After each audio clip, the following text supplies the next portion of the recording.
Welcome back to our online classroom. Today I was wanting to read one of my favorite stories that I think you'll enjoy as well. It's called Not Quite Narwhal. Do you remember who this character is? He's a unicorn and his name?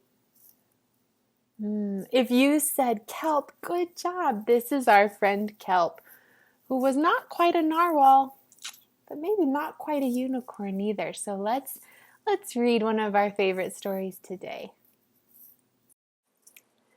Not Quite Narwhal, written by Jessica Seema. If she wrote the words, that makes her the author. That's correct. Good job. Kelp was born deep in the ocean. Hi, Kelp. He knew early on that he was different from the other narwhals. His tusk wasn't as long as everyone else's. He had different tastes in food. And he wasn't a very good swimmer.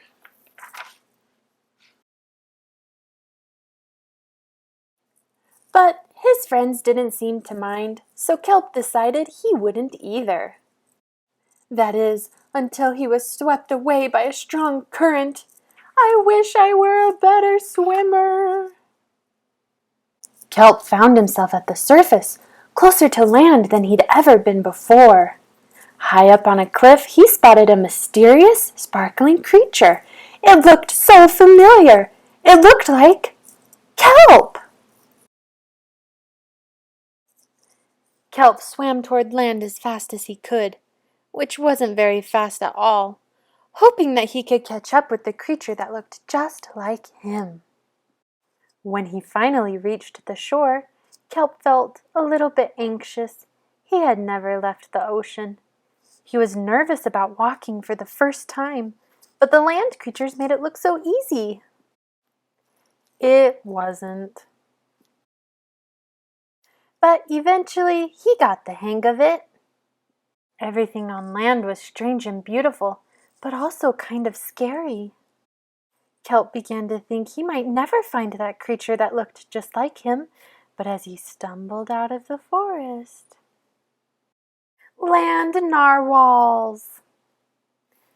Actually, we're unicorns, and by the looks of it, so are you. Kelp had never heard of unicorns before.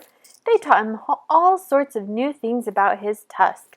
We call them horns. Wow! They introduced him to unicorn delicacies, and they showed him how to gallop. There was no doubt that Kelp was in fact a unicorn. He was having so much fun that he didn't want to leave.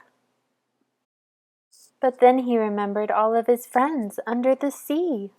Kelp missed them terribly, so he said goodbye to the unicorns and returned to the ocean.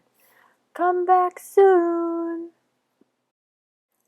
Kelp swam toward home as fast as he could, which wasn't very fast at all, hoping that the narwhals would still like him now that he was a unicorn.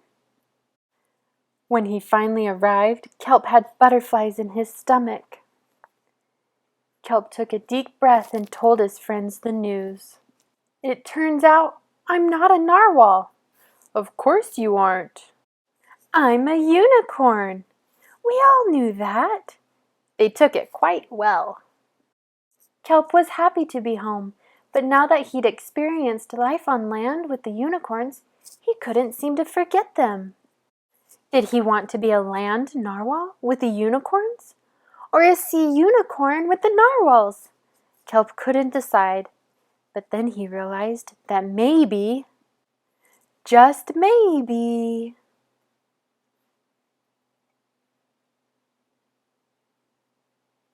he didn't have to choose.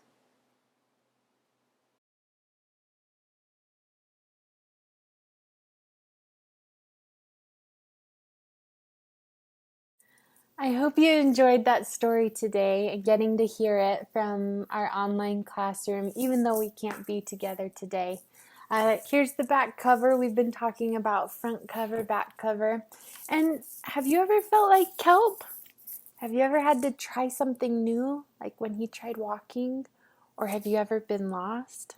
Like when Kelp got swept up in the water and couldn't find his friends? What did you do when you felt that way? And what could you do next time if it happens again? Talk to your adult about this story. Tell them what you liked. And if you learned something, tell them what you learned.